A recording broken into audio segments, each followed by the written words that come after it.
Assalamualaikum warahmatullahi wabarakatuh. Kali ini saya akan menjawab salah satu pertanyaan dari pengguna EcoPos ya kemarin, atau yang ingin mencoba EcoPos. Kemarin ada pertanyaan seperti ini melalui WA saya.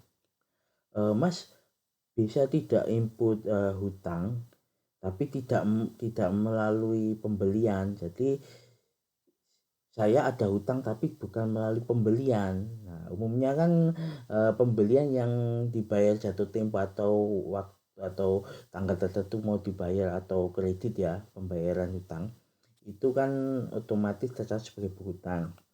Nah, kali ini dia memiliki data hutang atau catatan hutang tapi selain pembelian. Nah, gitu ya.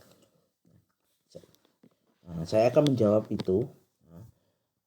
Di sini di EcoPos itu selain mencatat hutang yang ditimbulkan oleh pembelian yang sifatnya hutang atau jatuh tempo, itu bisa melakukan penginputan hutang yang secara langsung ya, bisa hutang selain pembeli atau hutang dapat tambahan modal, atau hutang apa, misalnya ada hutang karena layanan yang diberikan pada kita tapi kita belum membayar dan sebagainya. Nah, gimana caranya itu? Kalau di aplikasi Kompas bisa melalui, langsung aja saya praktekkan. Login dulu seperti biasa ya ke aplikasi Kompas Demo. Nanti tampilannya seperti ini. Langsung aja masuk ke mana? Hutang piutang. Di sini transaksi hutang piutang.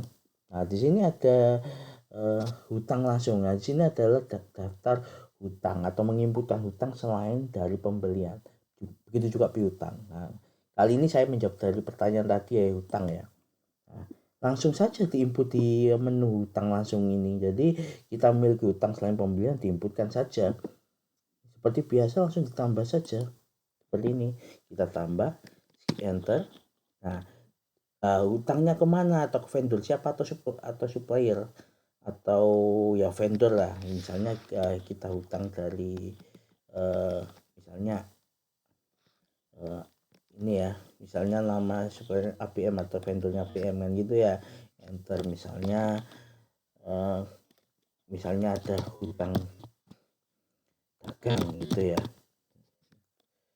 misalnya nomor faktur hutangnya atau apa ya, misalnya bukti penerimaan hutangnya, misalnya 1345 sih. Nah, ini jenis hutangnya apa, kita enter saja. Hutang sewa lapak lain ini kebetulan satu ya, misalnya saya tambahkan saja ya yang lain, misalnya hutang dagang gitu aja ya, misalnya kita dapat tambahan modal atau apa kan gitu ya. Nah, kita akan menambahkan ini kan masih satu ya, menambahkan seperti kemarin. Kalau menambahkan urean seperti ini itu saya batalkan dulu aja ya, menambahnya di link ini, referensi data, saya tambahkan saja ya keterangan urean hutang. Nah, ini urean hutang, kita tambahkan saja. Ini kan masih lewat, kita tambahkan misalnya hutang dagang gitu aja. Jangan itu ya, kita simpan. Nah, sudah masuk. Nah, hutang dagang ini kalau kita hubungkan atau relasikan ke akun mana, kalau dalam akuntansi itu hutang dagang ini nanti masuk sebagai apa. Nah, itu pilih aja, klik ini, di sini ada setting saja. Nah, sini hutang dagang tadi kita misalnya kita mappingkan atau linkkan ke nomor akun mana, diakui sebagai apa nanti dalam akuntansi. Hutang ini hutang usaha ya, begitu aja. Nanti secara akuntansi jurnalnya akan diakui sebagai hutang usaha saat kita mengikuti hutang nanti. Simpan saja. Ya, tutup. Kita sudah nambah ini, kita kembali lagi ke mana? Ke hutang ya. Kita tambah. Enter saja. Misalnya tadi APM saja ya. Hutang dagang misalnya. Hutang usaha. Nomornya yang tadi muncul ya, kita enter saja jatuh temponya tanggal berapa, misalnya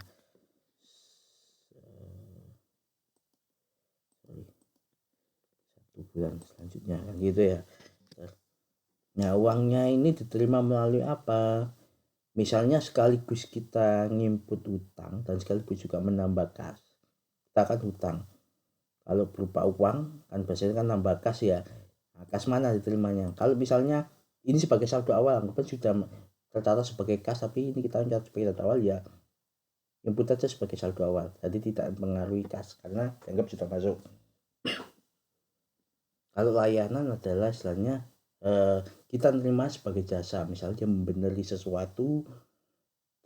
sesuatu terus kita belum bayar kan gitu ya, jadi dia memberikan layanan kepada kita tapi kita belum bayar, seperti itu. Nah kita asumsikan saja layanan gitu aja ya, layanan dia sudah memberikan sesuatu kalau hutang dagang dan layanan, ini aja saldo awal, kita anggap uangnya sudah masuk sebagai saldo awal. Atau uangnya belum sekaligus kita mencatat sebagai buku kas masuk gitu, berarti nanti kita anggap kita menginputkan hutang ini, hutang dagang sekaligus masuk ke buku kas uangnya kan gitu. Kas mana, udah kas utama, berapa nominalnya 1 juta kita saja. Ada lagi, kalau nggak ada langsung simpan saja seperti biasa ya gitu. Ya gitu aja, sudah selesai. Tadi kita sudah menginputkan faktur hutang 1, 2, 3, 4, 5 kan gitu ya, ada uang masuk sebagai hutang, kita anggap hutang dagang kan gitu. Terus jurnalnya seperti ini ya, karena tadi kita linkkan hutang dagang ini ke hutang usaha, jadi hutang usahanya bertambah, kalau hutang bertambah kan dikredit kan gitu ya, masuk sebagai di kas besar karena kita tadi asumsi menerima di kas besar kan gitu. Ini kas besar karena kas utama tadi datain kas utama dan ngeling ke akun kas besar, sudah setting seperti itu ya. Nah setelah input aja seperti ini sehingga nanti laporan buku utangnya itu nanti ada utang dari APM sebagai vendor APM sebesar 1 juta atas nomor faktur 13456. Ya, kita nginput utangnya ke buku utang bukan melalui pembelian utang tapi langsung, ini istilahnya langsung nginput ke hutang, langsung ini kita inputkan. Kalau nanti nginputnya di pembelian, ada input ada barang berapa, jenis bayarnya adalah hutang, otomatis nanti tidak perlu nginput ini, sudah otomatis masuk ke buku utang. Nah ini adalah utang langsung, ini adalah nginput yang selain dari pembelian tadi, utang dari pembelian atau utang lain-lain lah selain pembelian. Nah, itu. Gimana melihat laporannya? Laporan hutang piutang, sini ada, masuk saja ke rekap utang, rekap buku utang. Oke, kita lihat per hari ini. Nah ini sudah masuk APM tadi kan APM ya. Nah sebelumnya saya sudah ada hutang sekitar 9 jutaan ini, terus tadi masuk 1 juta, totalnya jadi 10.332 ini. Kalau pengen lihat per detailnya APM ini mutasi hutangnya kayak gimana, ya langsung saja masuk ke laporan mutasi hutang. Kalau ini rekap ya per supplier atau vendor, totalnya berapa dan hari ini ada masuk berapa atau dibayar berapa. Tapi kita lihat mutasinya. Ini rekap, sekarang mutasi hutang. Kalau mutasi hutang per hari ini kelihatan seperti ini. Nah per hari ini, oh sorry, ini semua ya, tadi kan APM saja ya, kita pilih APM.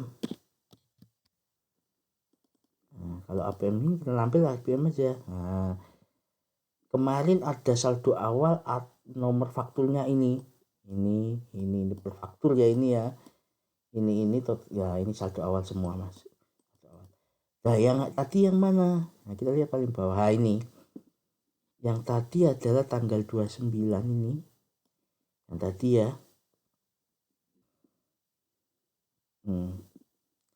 Yang tadi APM tanggal 29 ini masuk 1 juta. Berarti sebelumnya ada saldo awal Nah ini saldo awal per faktur ya. Kalau mau filter per faktur, misalnya saya ngomongnya yang 123 ini tadi, yang faktur 123, faktur manual yang 123, nanti kita bisa melihat histori mutasinya per faktur. Nah, karena dia tadi masuk aja ya ini, tapi kalau ini hilangnya akan menampilkan seluruh faktur. Jadi ABM-nya saya kemarin transaksi ada beberapa faktur ini masuk per hari ini, saldo masih sisa segini. Ini. Nah, kalau kita melihat mulai tanggal 1 nanti ada historinya sudah terbayar dan belum. Kebetulan saya gak ada bayar ya per fakturnya. Nah sini ini adalah menampilkan per faktur saldo awalnya, terus ada bayar nggak per periode ini. Nah kalau ada bayar nanti masuk di keluar, sisanya berapa kan gitu ya. Nah, kalau mau lihat recap ya tadi langsung, kalau ini per detail ini bisa melihat per faktur sisa berapa. Yang sisa, kalau misalnya nanti sisanya 0 ya tidak muncul di sini. Ini aja yang muncul faktur yang masih sisa saja. Nah, ini rekap buku. Kalau rekapnya enak langsung total per nama supplier atau vendor. Nah ini tinggal, jadi faktur tadi ABM per ABM ini totalnya tadi sebelum saya hutang lagi itu saya miliki hutang 9 juta sekian dan ditambah lagi menjadi 10.